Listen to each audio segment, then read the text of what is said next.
So, hello everyone. My name is Peter Copeland. I'm with Catholic Conscience in the St. Monica's Institute. And just before we get started, I'll just go over a few housekeeping items. So you'll note that in the chat, you'll be able to open that up and post questions to Tony, our presenter, which we will take up at the end of the meeting. You can also come on at that time to pose your question on camera or in audio if you would like. And just a reminder to please stay muted and keep your video off during the presentation, just so that we don't get any disruptions to the feed and what have you. So without further ado, I will get started. So welcome everyone. Thank you for being here. My name is Peter Copeland, and I'm an animator with Catholic Conscience in the St. Monica's Institute. And it's my great pleasure to be doing this Faith and Reason lecture series with the Newman Centre. We've had great guests on to talk about a whole range of topics, and today we have a really interesting guest with quite the fascinating background and career. His name is Tony Annett. Tony is a climate change and sustainable development advisor at the Earth Institute, Columbia University, starting April 1st, actually. He's trained as an economist. Tony has a keen interest in Catholic social teaching and in the intersection of ethics and economics more broadly. And he's acted as an informal consultant to the Pontifical Council for Justice and Peace, where he co-authored the remarks delivered by Dr. Carolyn Wu at the launch of the encyclical Laudato Si. So we'll want to learn much more about all that went into that wonderful document later today. And Tony also spent many years at the International Monetary Fund in Washington, D.C., where he worked under multiple directors, including Christine Lagarde, where he worked in the communications department as a speechwriter. So without further ado, welcome, Tony. Thanks for being here. And I'll turn it over to you to say a few brief remarks and delve right into your presentation. Great. Thank you so much, Peter. Thank you, Father Mark. Thank you, Rochelle. Thank you, everybody, for being here. As some of you know, I was supposed to be there in person in February, but a snowstorm got in the way, and so that didn't work. So here we are doing this remotely, so we're going to use technology. We'll talk later about what Pope Francis has to say about technology, but for now we can praise technology in the sense that it allows us all to come together. So I want to talk this evening to you about my book, Cathonomics. So let me share the screen. So this is the book, Cathonomics. I wrote it. It was published by Georgetown University Press last year in 2022. And it's basically my attempt to engage the Catholic social tradition with the challenges of the global economy. And my main argument in Cathonomics is that the principles of Catholic social teaching, and I'm going to go through 10 of them, are actually a much better and a much healthier and a much more profound set of principles upon which to guide our collective economic affairs than what is currently on offer from my profession, the economics profession, or certainly from the political world.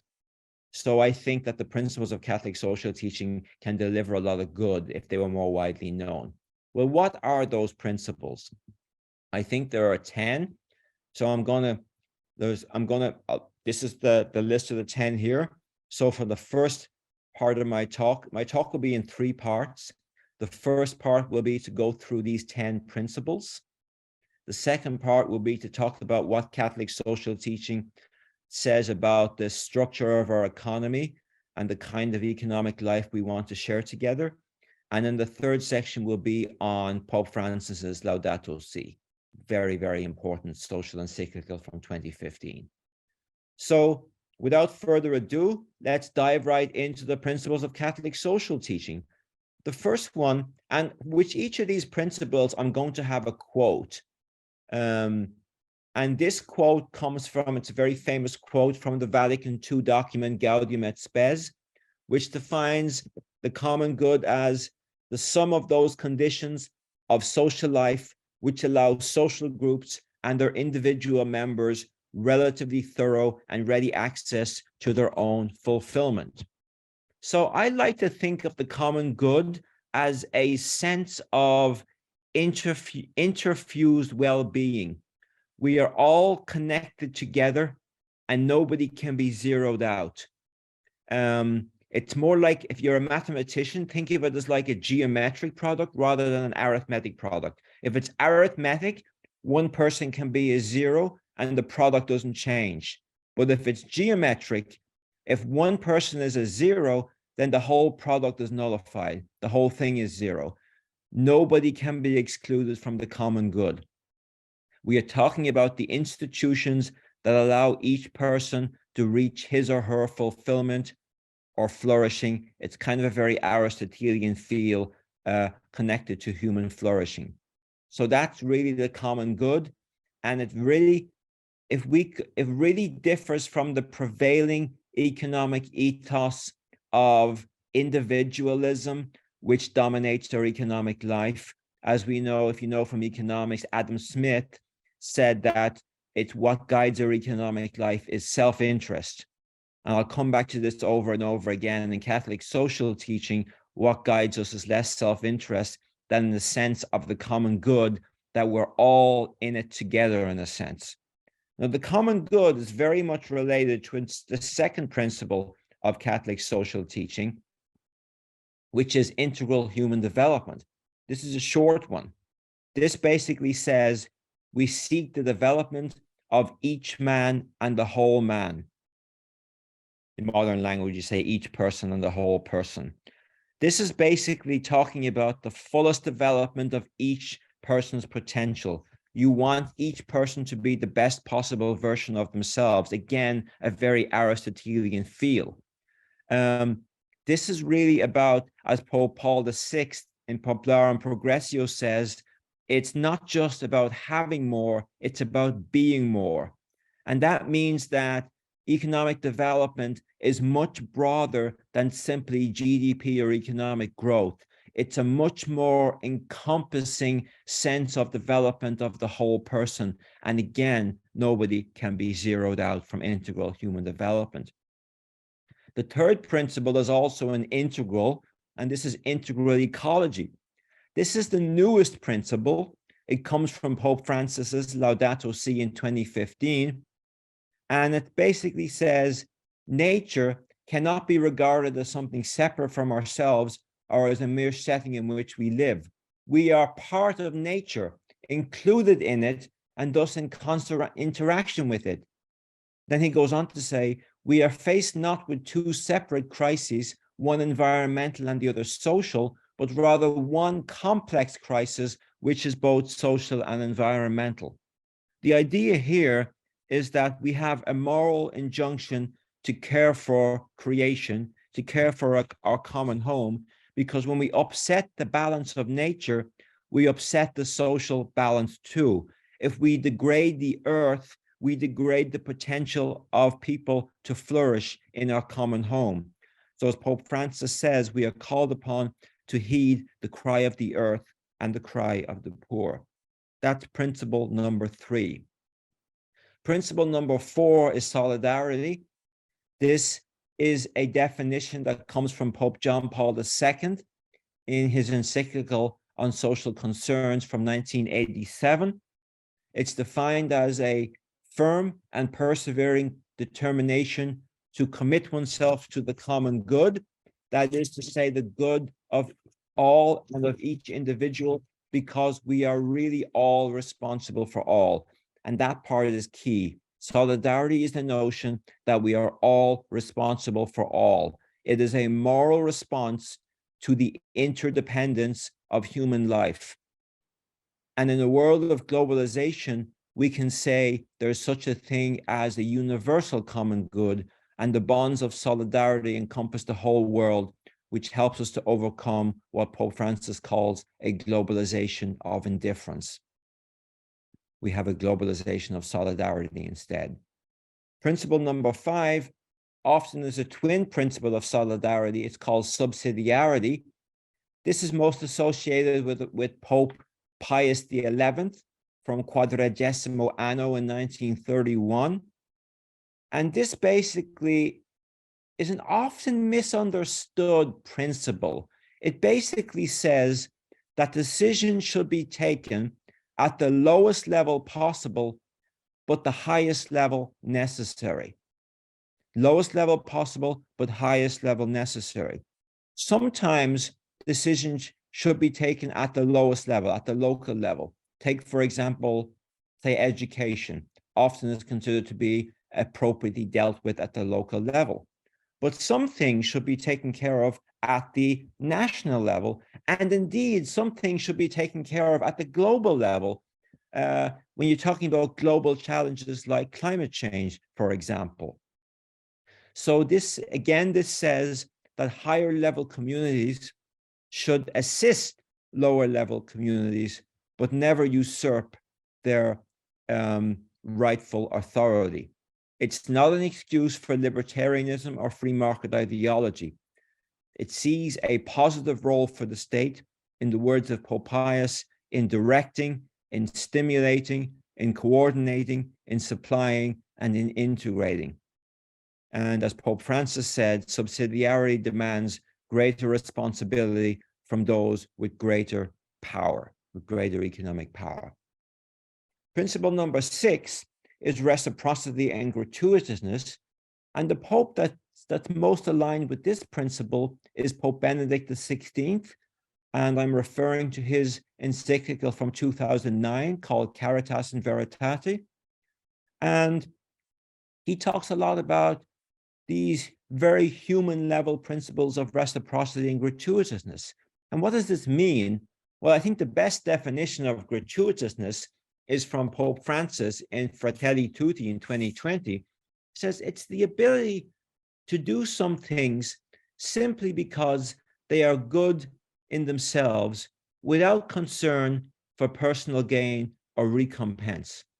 So basically, applying this to economics, you want to do something good for the other person on the other side of the economic encounter. It's not, as Adam Smith says, all about your self-interest. You want to will the good of the other person for the other person's sake. This is a way to embed fraternity in the marketplace, as Pope Benedict said very clearly.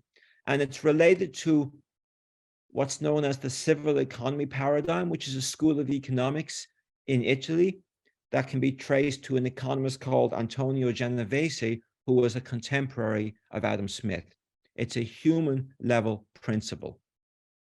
Principle number 7 is the universal destination of goods. This is the idea that the goods of the earth are destined for all people without exclusion, without exception. Again, I quote Gaudium et Spes here. Man should regard the external things that he legitimately possesses, not only as his own, but also as common, in the sense that they should be able to benefit not only him, but others. This, in a sense, goes back to St. Thomas Aquinas, who argued that private property is legitimate, but it had to be subject to common use. In a sense, it gives the poor certain rights against the rich. As Pope John Paul II says, private property always comes with a social mortgage, or as Pope Francis said, the right to private property is a secondary natural right, not a primary natural right, as say libertarians would claim, but only a secondary natural right. And it's always subject to the universal destination of goods. Principle number 8 is the preferential option for the poor. That in the sense is self-evident, again described very eloquently by Pope John Paul II. Instead, this is an option, a special form of primacy in the exercise of Christian charity. It affects the life of the Christian in as much as he or she seeks to imitate the life of Christ, but it also applies to our social responsibilities and hence to our manner of living and to the logical decisions to be made concerning the ownership and use of goods. God identified with the poor in whose faces we are called upon to see Christ. And that is profoundly important for our economic and social affairs, in the sense that all human action and policy should be judged in terms of how it affects the poor. Very different principle from how our economy functions today. Principle number 9, rights and duties. Well, a right is a moral claim which others are obliged to accept. And Pope John XXIII, in his wonderful 1963 encyclical Pacem in Terris, 60 years old this year, talked a lot about rights and duties, which was kind of a little radical for the Catholic Church, because up to that point, the Church didn't talk much about rights. It kind of looked a little askance at the kind of the liberal tradition which emphasized human rights. But Pope John says, any well-regulated and productive association of men in society demands the acceptance of one fundamental principle, that each individual man is truly a person. His is a nature that is endowed with intelligence and free will. As such, he has rights and duties which together flow as a direct consequence from his nature. These rights and duties are universal and inviolable, and therefore altogether inalienable. How does the Catholic social tradition view rights? Well, one answer is given in this quote. One is they are always tied to duties in the right bearer himself. The second point, and this is kind of radical, is that they are primarily economic rights. The first right listed by Pope John XXIII is the right to life. But the second rights listed are not civil rights, they're not political rights, they're economic rights. Rights to such goods as food, clothing, shelter, healthcare, rest, education, social services. These are the primary rights in Catholic social teaching, which society is called upon to bring into fact. So my 10th principle is Catholic notions of justice. Justice means giving others what is their due, what is owed to them. And of course, Aquinas regarded it as a cardinal virtue. Well, Catholic social teaching sees 3 different types of justice. One is commutative justice, the justice between 2 individuals. That's the justice of contracts, agreements, and promises. Everybody accepts this, even libertarians. The second form of justice is distributive justice, and that's what the community owes the individual, how the fruits of the earth and economic activity are to be properly apportioned. What does society owe the individual? A libertarian would say, nothing. Your society owes you nothing. Well, Catholic social teaching thinks otherwise and claims that there is such a thing as distributive justice. Well, there's also something called contributive justice, which is the flip side of this. This is what the individual owes the community. Voting, participation in civic life, paying your taxes, leaving the environment in good shape. All these are positive duties that flow from contributive justice. So let's just kind of pause for a second as I come to the end of the first part of this talk here. They are the 10 principles of Catholic social teaching that I have distilled from 120 years of papal social encyclicals.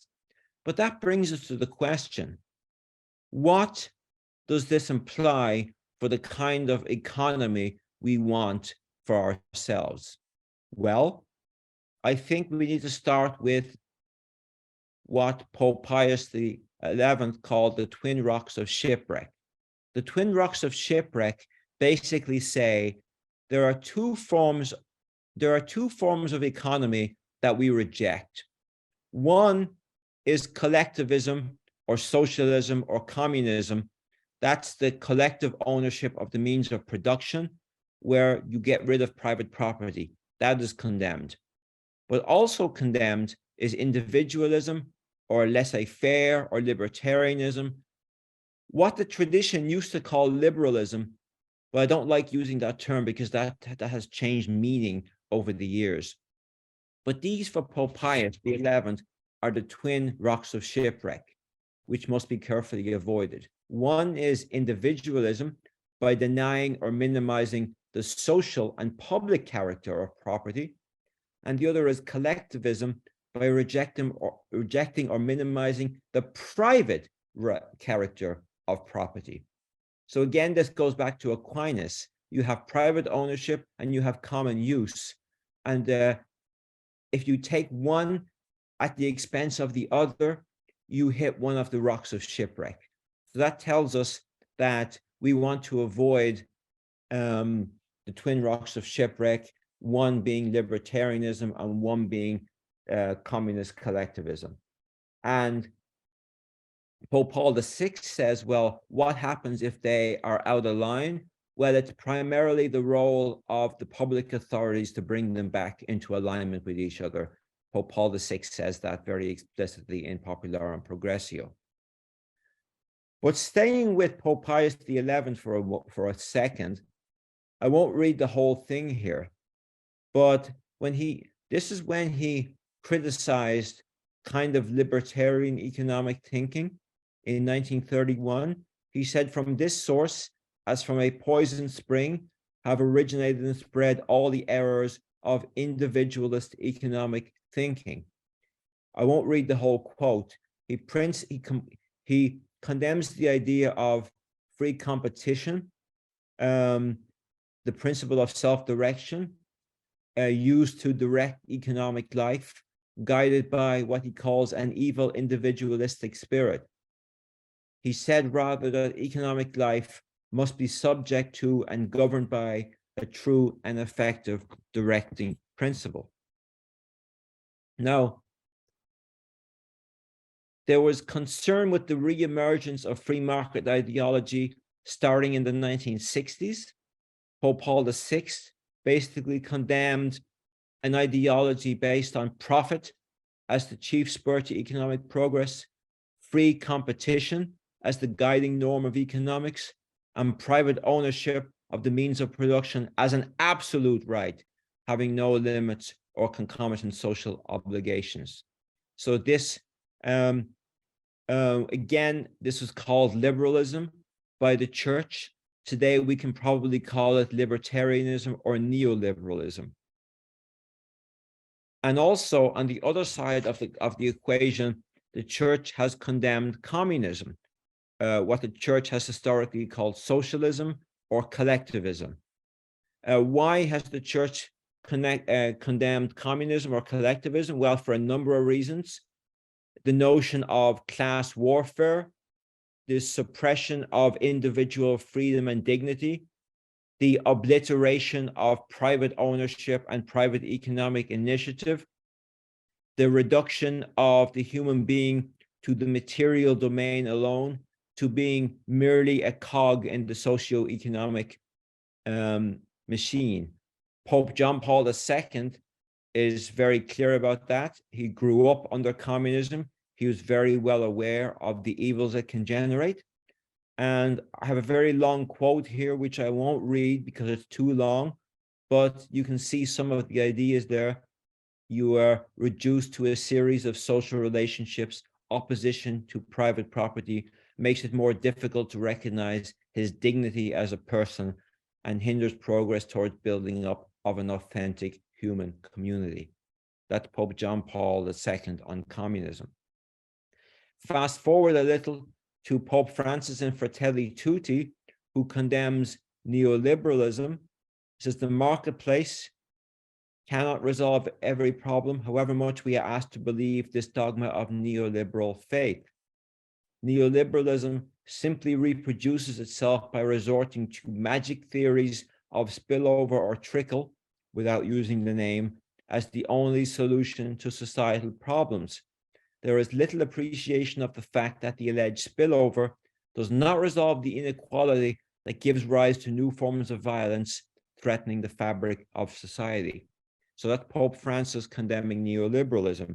By the way, Pope John Paul II, back in 1999, in a document called Ecclesia in America, also condemned neoliberalism, which he said was based on a purely economic conception of man. So this echoes his criticism of communism, based on a purely economic conception of man, also considers profit and the law of the market as its only parameters, to the detriment of the dignity of and respect due to individuals and of peoples. So for Pope John Paul II, the criticism of neoliberalism and the criticism of communism are in some sense aligned, in that they are both anthropological.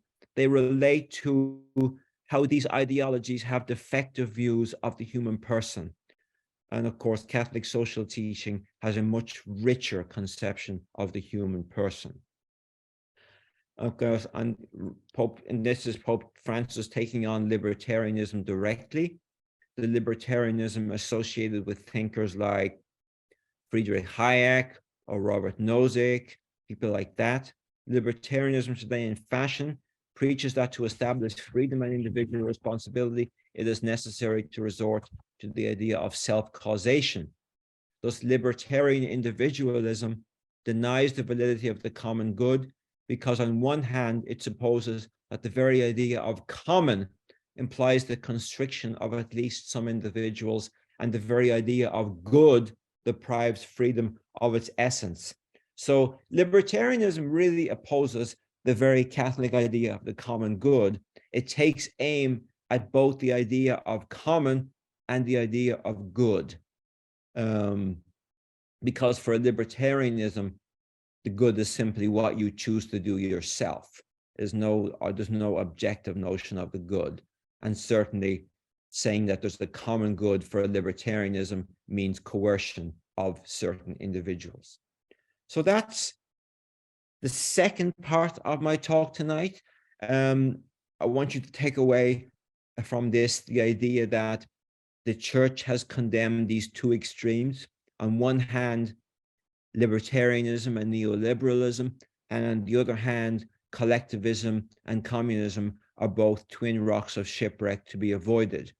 But in between those limits, there's a lot of space to map out an authentically Catholic social teaching infused idea of the common good.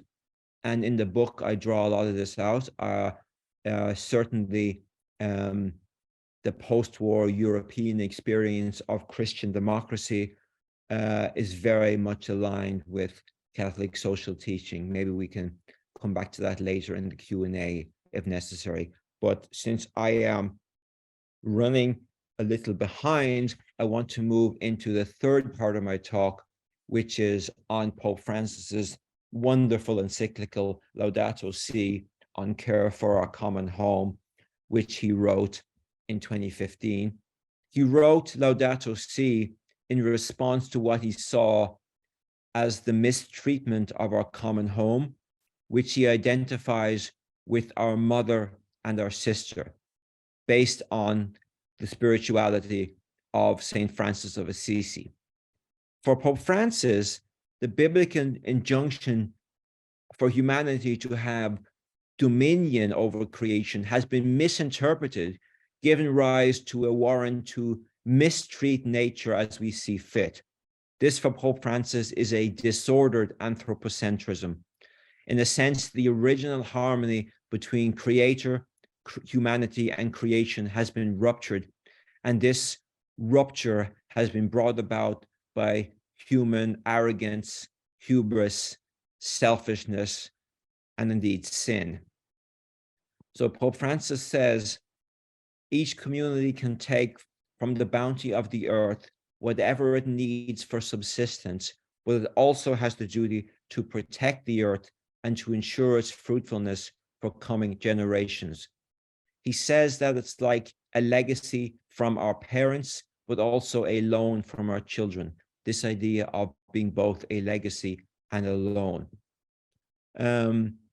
Another key important part of the spirituality of Laudato Si is that when he argues that creatures do not exist merely to serve humanity, rather they have their own value, purpose, and indeed destiny. This calls for an attitude of reverence and respect. As Pope Francis says, if we approach nature and the environment without this openness to awe and wonder, if we no longer speak the language of fraternity and beauty in our relationship with the world, our attitude will be that of masters, consumers, ruthless exploiters, unable to set limits on their immediate needs. And this is a profound indictment of our modern economy. Now, in chapter 2 of Laudato Si, Pope Francis talks about the state of our common home. He talks about pollution, which he says is like the earth, our common home, is like a giant pile of filth. He talks about climate change, referring to the solid scientific consensus that it's caused by human beings burning fossil fuels. He talks about access to safe drinking water, which is a core human right, which is under threat. And he talks about the loss of biodiversity and ecosystem rupture. And a very profound quote he has there: because of us, thousands of species will no longer give glory to God by their very existence, nor convey their message to us. We have no such right. Now, for Pope Francis, the fault of all this lies with what he calls the technocratic paradigm, combined with an individualism that puts its faith in the market. The problem, he says, lies with the myths of modernity grounded in a utilitarian mindset, which he lists as individualism, unlimited progress, competition, consumerism, the unregulated market. Now, if you study economics, you recognize these principles, because these are the principles that every economics student learns about how we are supposed to guide our economic endeavors and activity. But Pope Francis is basically calling out this as being responsible for the sorry state of our common home.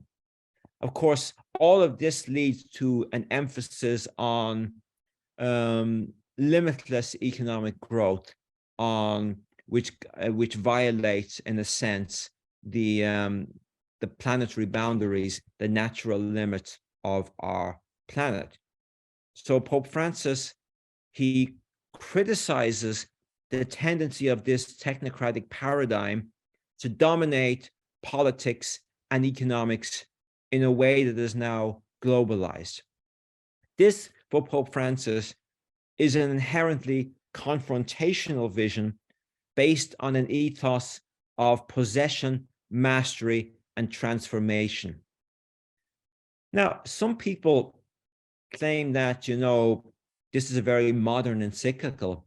I would argue that, in a sense, this is a very anti-modern encyclical, because Pope Francis is directly criticizing the core Enlightenment era principle associated with René Descartes, that humanity should be able to transform nature to be able to better its condition. This notion of possession, mastery, and transformation. Because the technocratic paradigm looks at nature as an external object to be manipulated and controlled, rather than as a common home which supports our communal sense of flourishing. Again, it's a modern anthropocentrism predicated on this Promethean vision of mastery, whereby human beings misunderstand their relationship to the natural order and their place in that order. This mentality gives Pope Francis, leads him to claim that, and I quote him here, our immense technological development has not been accompanied by a development in human responsibility, values, and conscience. The result of all this, says Pope Francis, is a practical relativism, which he defines as a relativism that sees everything as irrelevant unless it serves a person's own immediate interests and needs. This mentality gives absolute priority to immediate convenience and instant gratification, leads people to exploit nature and to take advantage of their fellow human beings in the service of self-interest.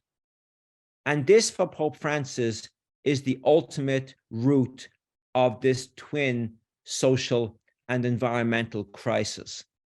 And it has many practical manifestations, he says, ranging from forced labor through modern forms of slavery, to mistreatment of the elderly, through abortion, through the disordered desire to consume more than what is truly necessary, and a naive belief in the invisible forces of the market.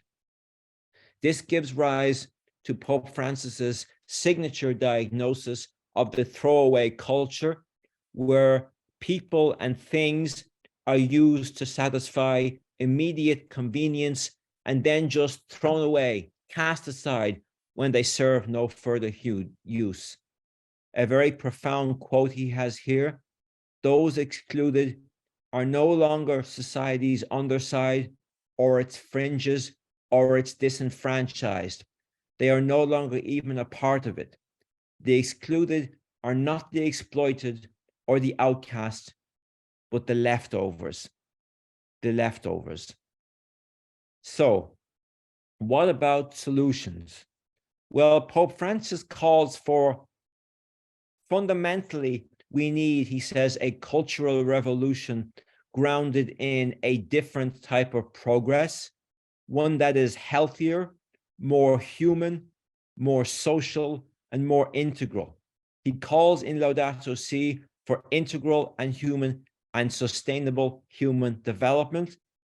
As he says, we need an integrated approach to combating poverty, restoring dignity to the excluded, and at the same time protecting nature.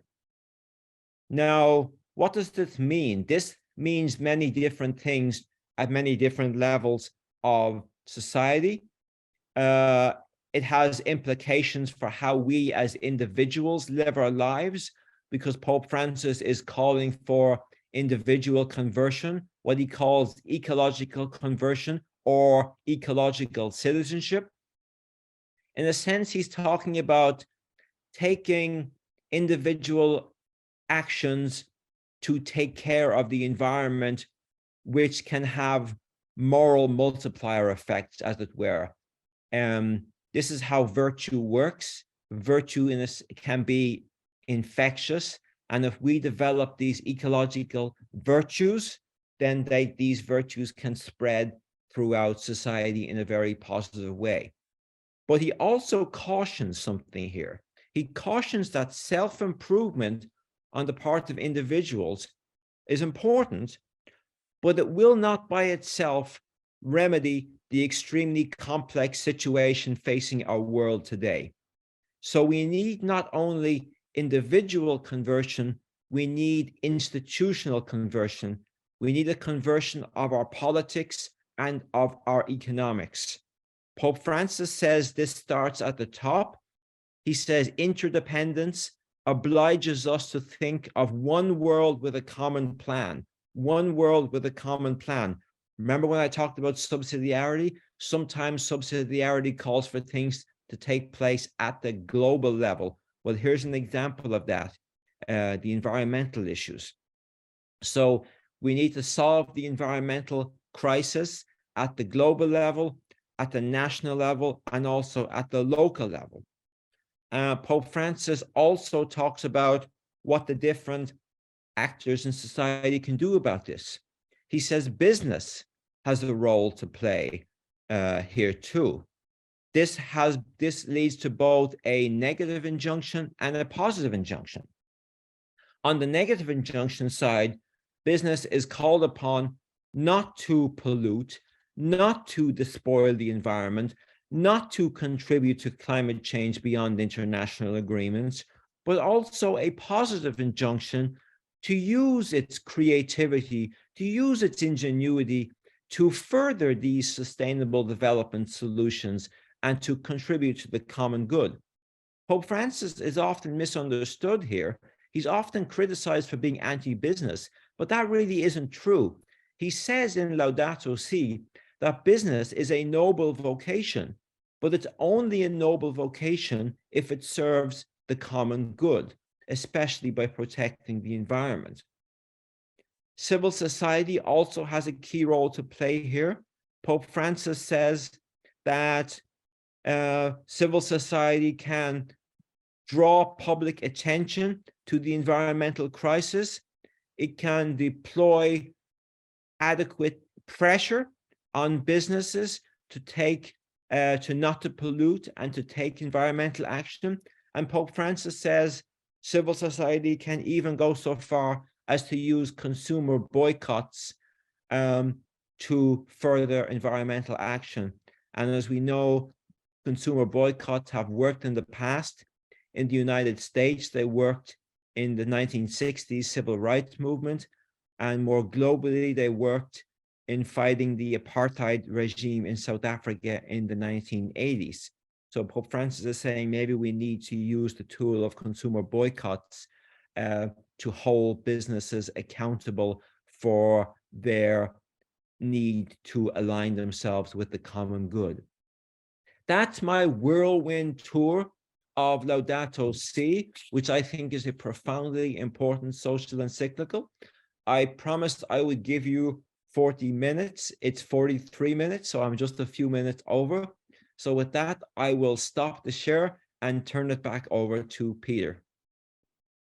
Wow, thanks so much, Tony. That really was a whirlwind tour, and we can dive into many more topics, with much more time. But I think you really laid things out there very well for everyone, and there will be lots to discuss. So let's begin where you started with some of the principles. I liked especially that formulation of the common good as no one left out, no one is zero, and the arithmetical versus geometric kind of metaphor there, because I think it can draw out what is so distinctive about the Catholic kind of analytical and evaluative difference that comes out with the term integral, which we'll talk about more later. But really that, things have to fit right.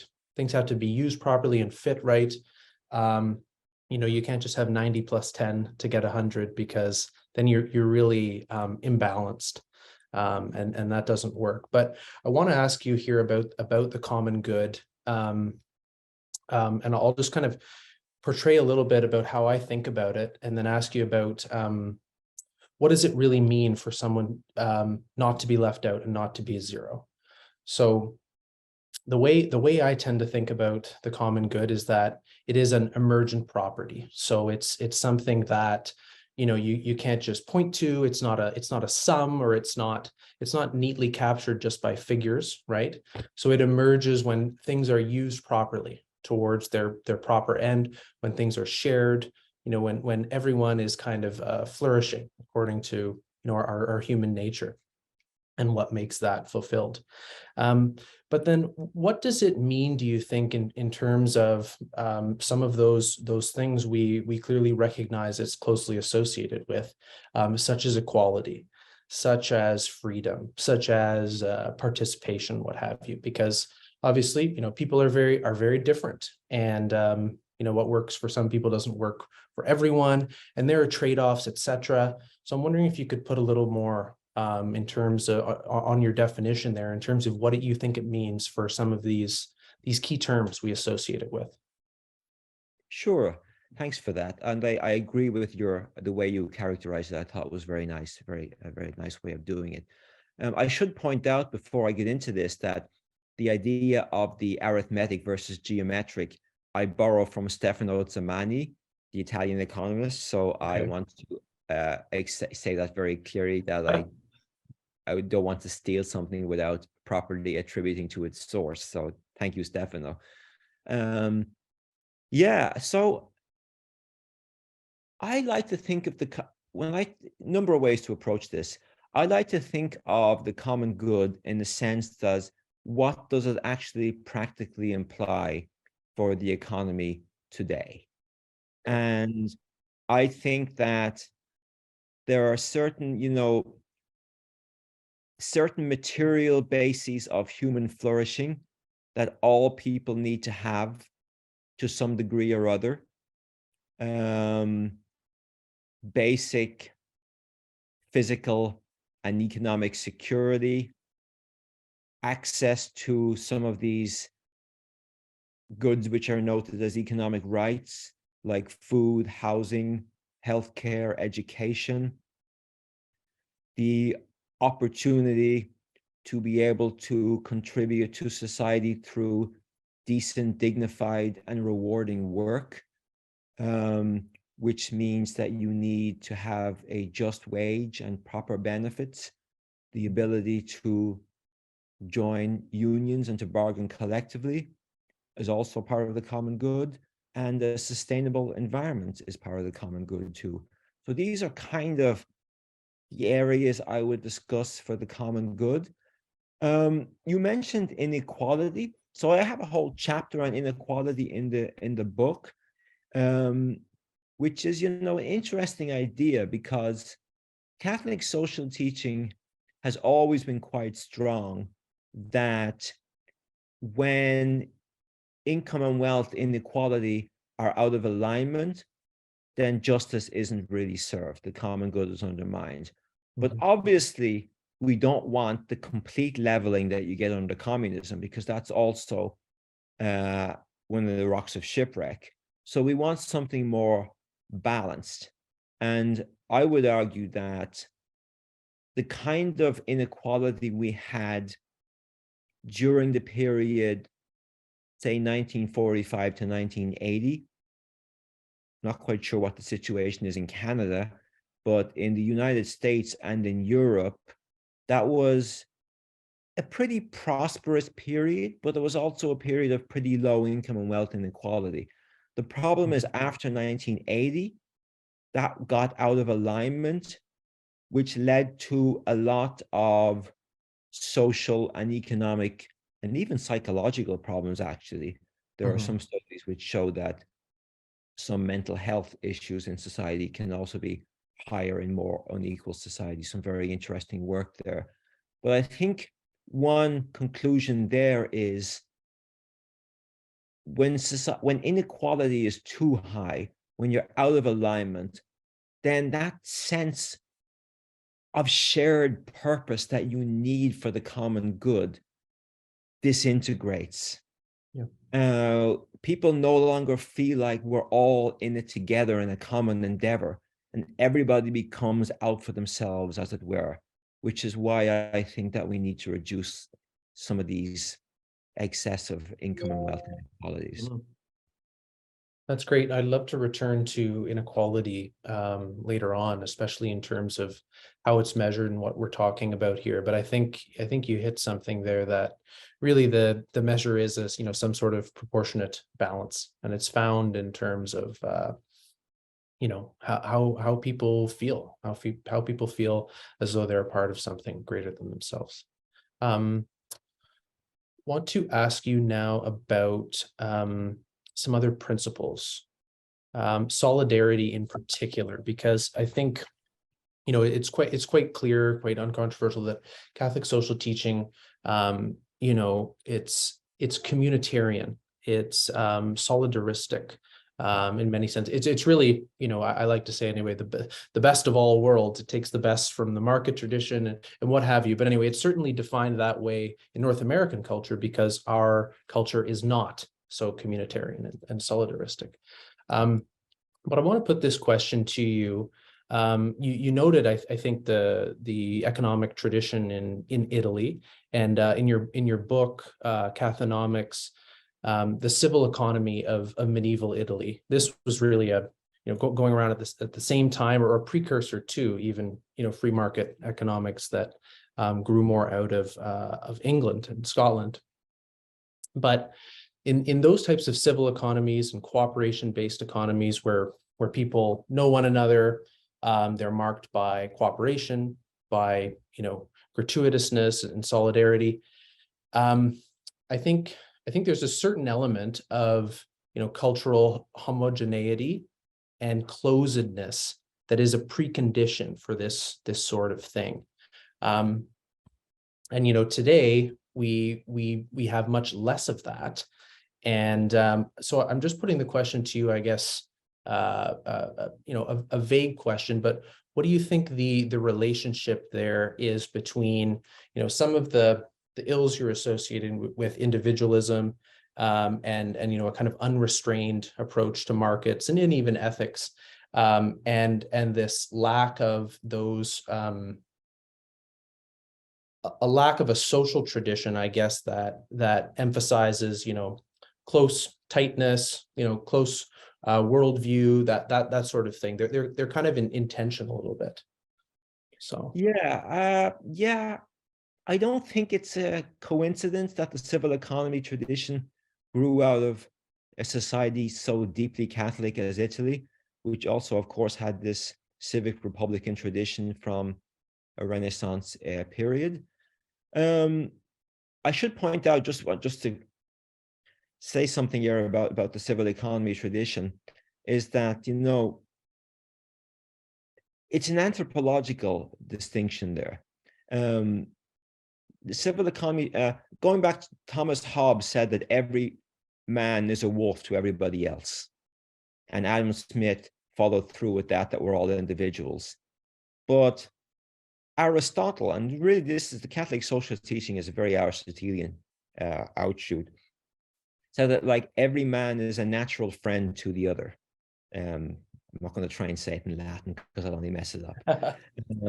So I think there's an anthropological issue which can come out of some of these more communal cultures.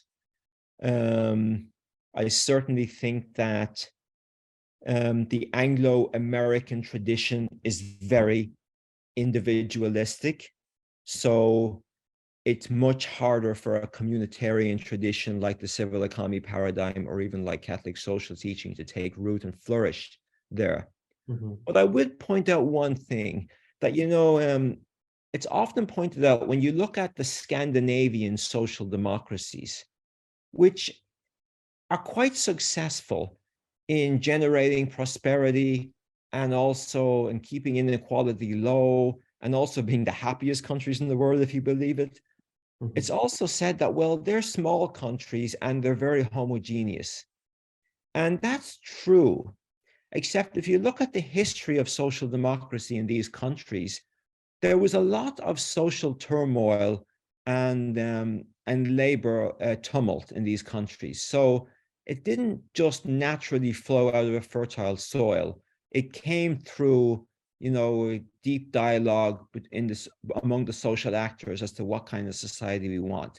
So mm-hmm. I think it is possible, even in very polarized and divided societies, to kind of get past this and to focus more on this overriding sense of the common good. I think maybe if you go through a crisis, it's no accident that after the Great Depression in the United States, that you had the New Deal emerge as the prevailing order for the next 30 or 40 years. That crisis, in a sense, engenders a greater sense of solidarity.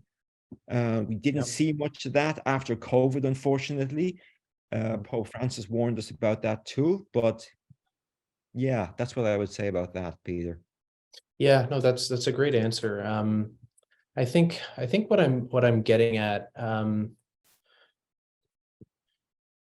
I do think, we tend to associate our notion of the good and happiness with self-actualization and self-fulfillment, and we're concerned with inequalities and everyone making it and what have you, but it's really not of primary importance. And I think we still look to,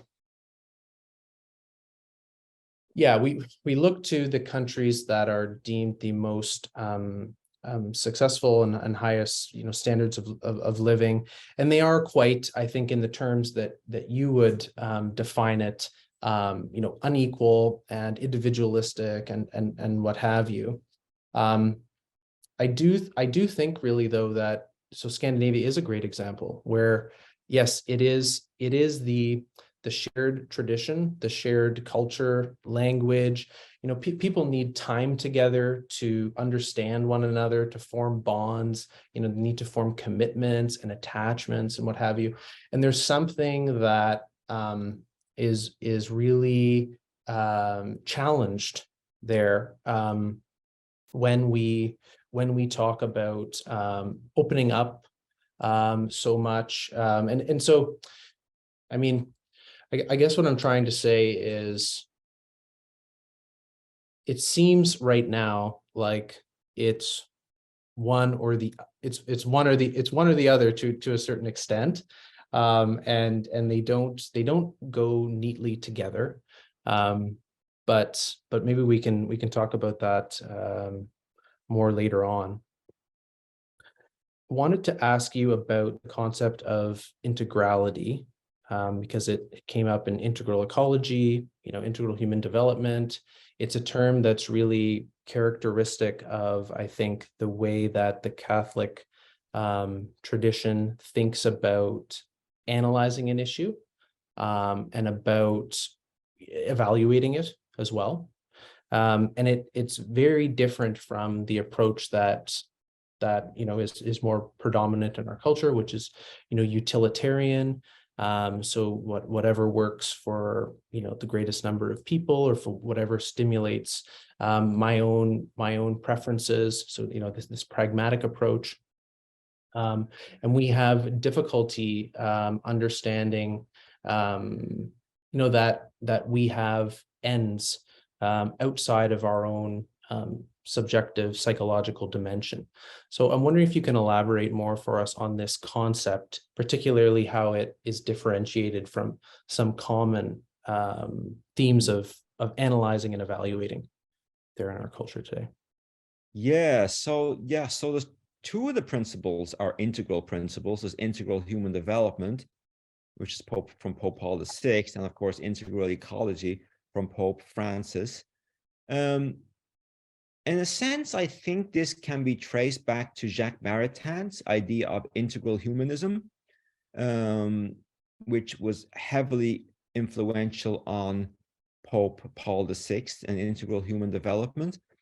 And as you said, this gets to the idea that we are full, complex human beings that are not merely bundles of autonomous desires, as kind of modern economics sometimes assumes.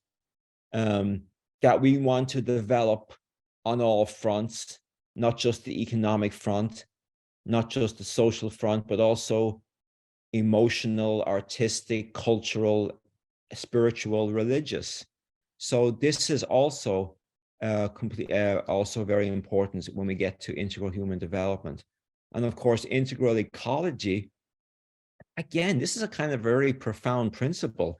The idea that the relationship between human beings and the natural world are so deeply interconnected, deeply intertwined and part of a larger whole, that it makes no sense to kind of think of ourselves as disconnected from nature. That's a kind of a radical idea that certainly in my field, there's no analog for in modern economics. Modern economics is very extractivist. You have the human actor, the individual, and then you have the factors of production, land, labor, and capital, and one works on the other, and that's that. So again, it's kind of reductive, I would say.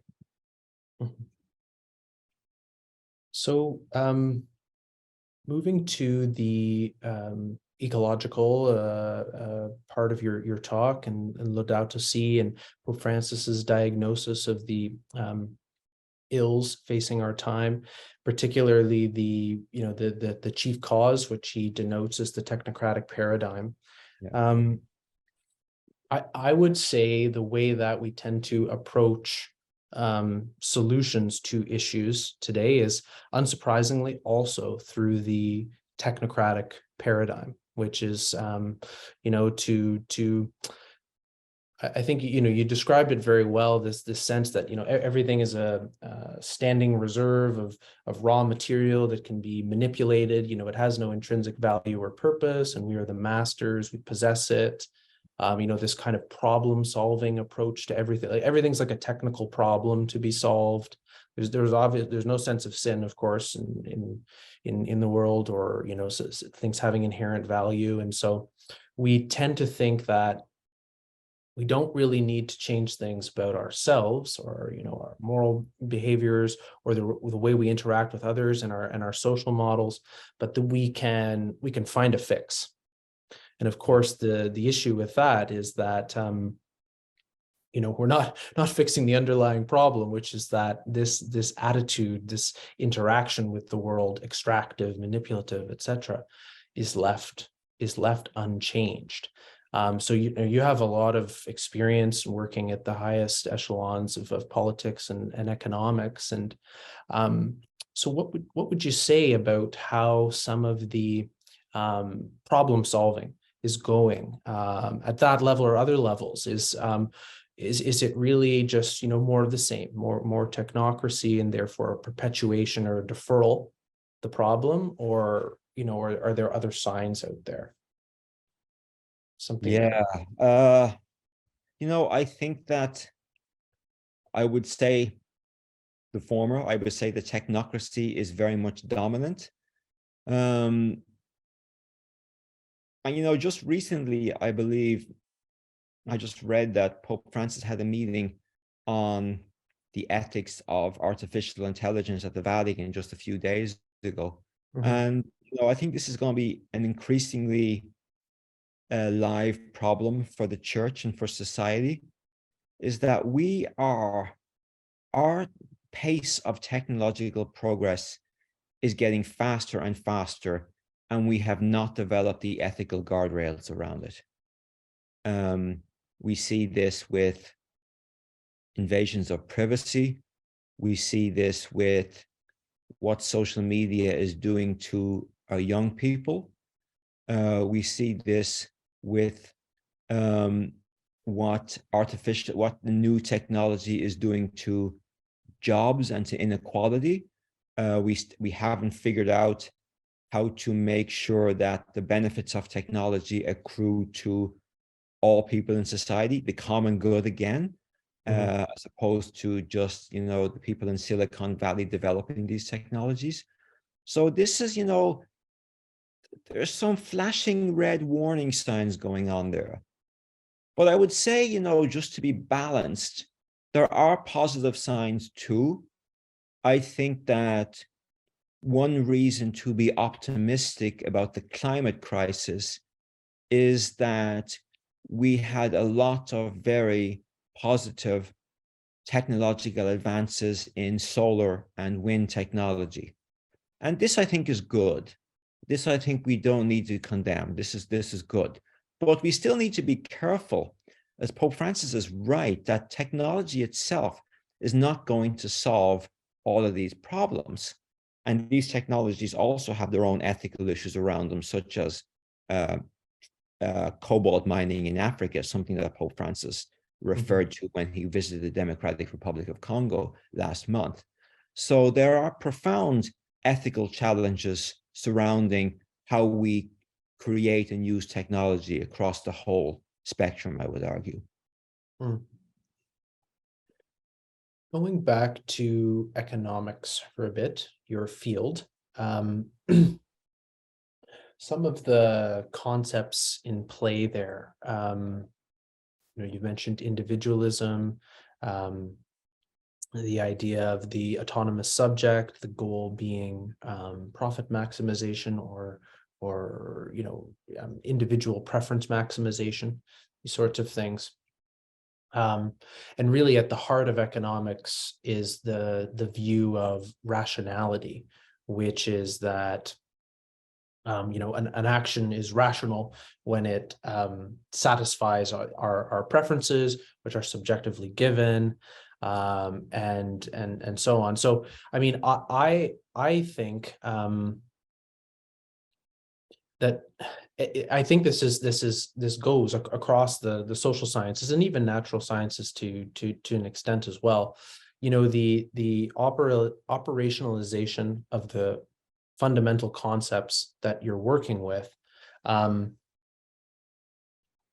There's a lot to analyze and assess there, because things can appear, scientific, basically, if they're following the foundational assumptions of the discipline, right? So you will often hear economists say, well, yes, this initiative is rational, or this choice is rational because it's preference maximizing, and all of the valuations of happiness, or GDP and its correlation with all of these things. It's a self-referential totality, right? That seems correct and defensible, but really they're not, I would say, operating with the proper concepts to begin with. And I know you agree as well to a certain extent.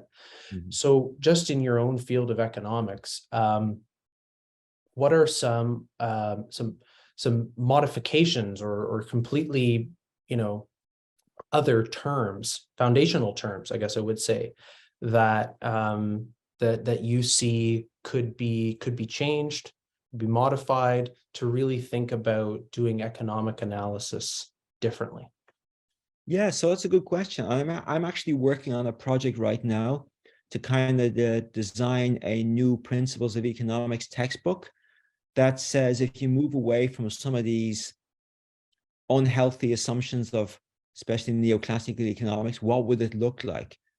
And I think we can start with, as you mentioned, rationality, because it's worth spending a second or two on this, because this is actually very strange, actually. Because as you say, rationality in economics is about maximizing your subjective preferences. You have autonomous desires, you have subjective preferences, and you try to achieve them to the best extent possible. That's you being rational. But when you think about it, if you go to what Aristotle or Thomas Aquinas taught by rationality, it's actually the opposite. Because for Aquinas, rationality is about using your intellect to discern what is good for you, and then deploying your will to actively choose what is good for you. But modern economics has no concept of what is good for you. It's just what you happen to like. So Aristotle famously said that, we use our reason to kind of moderate and curb the instincts we share with animals. In one sense, neoclassical economics is all about acting out on these animal instincts. You want to satisfy your desires to the greatest extent possible. There's no concept of moderating those desires. There's no concept of subordinating lower goods towards higher goods. No, there's nothing like that at all. So in a sense, its definition of rationality is in a sense the opposite of what Aristotle say and Aquinas taught of as rationality. And I think if we wanted to change economics, we could start there and figure out, what does it mean to be rational? What does it mean to make good economic choices? What does it mean to make good social choices? What does it mean to make good political choices? These are all the questions that I think we need to ask from the point of view of economics. Yeah, I think, well, no better place than to start at the foundation. I would agree. Maybe I'll put a rejoinder to you there, similarly along the lines of we were discussing earlier. I'm thinking of it as a trade-off in some way, to be frank, between solidarity, communitarianism, and the open, free, diverse set. Maybe just because they could be conceived of as poles if they're overemphasized. Maybe fair to say it that way. But what's the sweet spot there? Because if we're talking about formulating or really placing great cultural emphasis on something like that. To what extent is shared cultural values, shared worldview, shared practices in common, these sorts of things, a precondition for something like that? And to what extent do you think can conceiving of rationality in, I would think of it as a very kind of like a thicker way of thinking about it, right? Because it's very thin if you say your subjective preference is rational, right? Like, okay, that, it's very easy for people to, but it requires more thickness, right? Putting meat on this bone of what constitutes human flourishing, etc. So yeah, what do you make of that? What would be required for moving more in that direction? Yeah, I guess getting into what John Rawls was basically saying, that we have basically a thin theory of the good, and we shouldn't try and thicken it, because that gets into issues where people have their own conceptions of the good, and people should kind of leave their religious values at the door. Certainly Rawls made that point. Yeah. I would dispute that. And I think, and here's why I say that, because I worked on another project called Ethics in Action, and we produced another book. It's basically based on a sequence of meetings at the Vatican. Mm-hmm. And we brought together religious leaders and scholars from across the board, so not just Catholic, but also Orthodox and Jewish and Muslim and Hindu and Confucian and Buddhist. And what really struck me about those meetings and the book that came out of it was how much common ground there is on kind of the idea of a moral economy, an ethical economy across these different traditions. In the sense that modern economics, based out of the utilitarian tradition, is a little bit of an outlier, to be honest.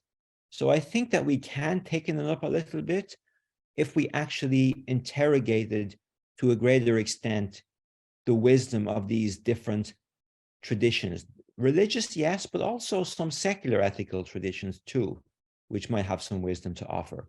Certainly Aristotelian virtue ethics is back in vogue, and I think that has a lot of wisdom to offer the global economy today. Similarly, Confucian virtue ethics has some wisdom to offer, if we actually are open to exploring what that might be.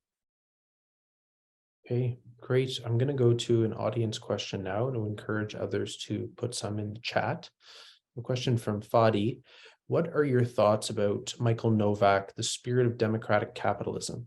In it, Novak talks about the three-legged stool that was needed for a healthy political economy, comprising 1, free and democratic political order, 2, an economy of free enterprise, and 3, virtuous citizens shaped by a proper moral order. Yeah, thanks for that question. I am not a huge fan of Michael Novak's work. And Michael Novak explicitly has argued that we should not base our economy on solidarity, on anything close to solidarity. So it's very individualistic in the sense that he in a sense baptizes the free enterprise system in a way that is a little bit shallow. It basically assumes that if you have individual virtue with a free market system, that everything will be fine. And I don't think that's right. I don't think he pays enough attention to the universal destination of goods, or to solidarity, or to economic rights, or to any of these other, use your term, thicker notions of Catholic social teaching.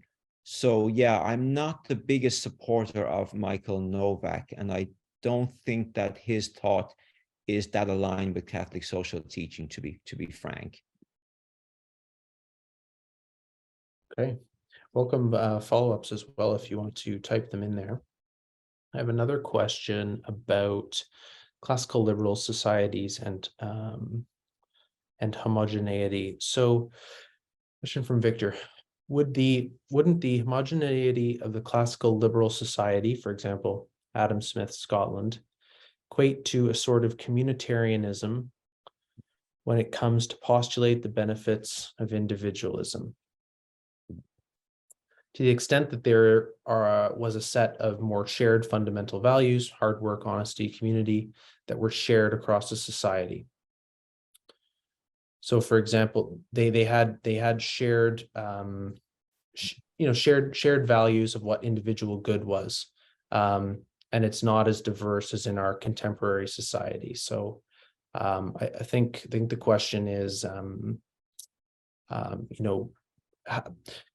comparing our contemporary society with theirs in terms of how the economy operated, in terms of how it maybe distributed the goods differently.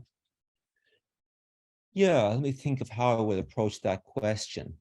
So Adam Smith, Scotland. Adam Smith was a rather sophisticated thinker. He wrote a book called The Theory of Moral Sentiments, which basically says that it's not just about self-interest, but it's about benevolence and we're motivated by sympathy. We place ourselves imaginatively in other people's shoes and look at the world from their perspective. That's very different from kind of the classical liberal idea of we're all radical individuals and we seek self-interest. So I would argue that all of these traditions have complexities to them. But when it comes to economics, though, the way economics developed, they kind of threw out anything sophisticated about Adam Smith and boiled him down to something very simple: self-interest and the invisible hand. And then when you had other thinkers, when the utilitarians came along and the neoclassical and the marginalists came along, they put forward a very simplistic and reductive notion of economic life. So yeah, I think that the classical liberal society was more sophisticated, but economics lost a lot of that sophistication. Yeah, that's a great point, and I'm glad you referred to his earlier moral work, which he thought of himself, I think, primarily as a moral that's the most important philosopher. Work. Yeah. And the mutual sympathy, that's why it works so well, is because you're engendering that in your interactions. It's not a market transaction. It's a reaction with people, and you need to foster your common sentiments there. So yeah, hopefully we could return to some of that, your wisdom.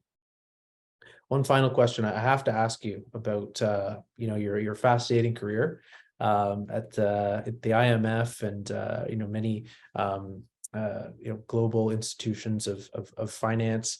So what can you tell us about your time working at the IMF under different directors? What have you learned about the state of the world? Your hopes and some of the challenges we're facing. And then I think secondarily, I know you've been involved with Laudato Si in some way. So please, and you're currently involved with various Vatican initiatives. So please share a little bit about what you do there, and whether you've had a chance to meet the Pope. Yeah, sure, no problem. So I was at the IMF for close to 20 years. I worked as an economist and as a speechwriter. I eventually left the IMF because my interests diverged. I became much more interested in a different approach to economics than kind of the mainstream view. So it dawned on me that it was no longer such a good fit for me anymore. But I still place a lot of value in multilateralism, the idea that you have a global institution that represents every single member country of the world, with a couple of exceptions, maybe North Korea, places like that. But nearly every country in the world is a member of the IMF. And the staff there really do their best to try and serve the global common good. You might say that they might be too blinkered in their economic viewpoints. They might be overly influenced by certain economic ideologies. But, they're dedicated and they're seriously devoted to doing their best to further the global common good. So that's what I would say about that, even though I kind of diverged from that position over time. The Vatican. So I've been involved with a number of initiatives at the Vatican. I already mentioned the big one, Ethics in Action. That was a 3-year cycle of meetings before COVID. I've just started a new group of meetings at the Vatican called the Fraternal Economy, which again tries to reimagine what a different approach to economics would look like. And that's really just getting off its feet. And yes, I have had the pleasure of meeting Pope Francis on a number of occasions. I wouldn't say they've been very deep. The way it works with the Pope is you get a few seconds to shake hands and to say something. And I was kind of deer in the headlights. So by the time I kind of got my thoughts in order, he moved on to the next person. So I didn't get a chance to say anything. So that was my experience with Pope Francis, basically. But I think he's a fantastic Pope, and prayers for his continued health.